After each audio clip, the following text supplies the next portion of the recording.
The UN. The United Nations is an international organization with headquarters in New York City.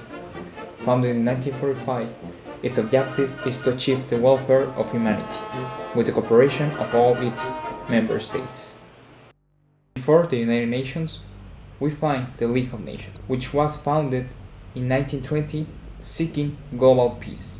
At that time, the First World War just ended. Unfortunately, it failed because it couldn't stop the outbreak of World War II in 1935. In one of the many conferences the Allies had during World War II, Bretton Woods, they planned the creation of a League of Nations.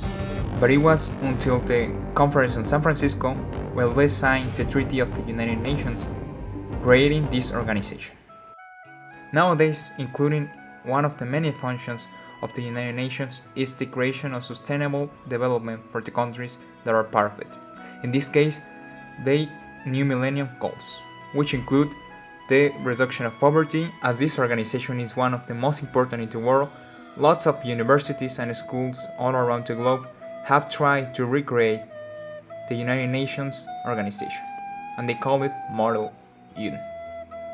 Here you can see an example of the Harvard University, United Nations model, and in Tecnológico de Monterrey, Campus Morelia, we have the TechMoon, which is organized by the student group debate team. It takes place once a year, and students from the school and outside of it can participate in lots of assembly. Between the most important you can find General Assembly, the World Health Organization, and the Security Council. According to the country, some students are required to dress as the culture dictates.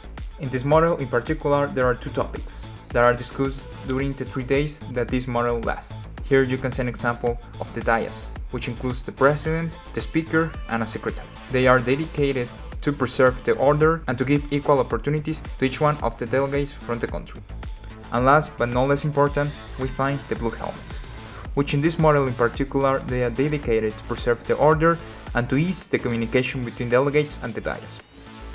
In real life, blue helmets serve as a way to preserve peace and to return the control to areas that are in armed conflict.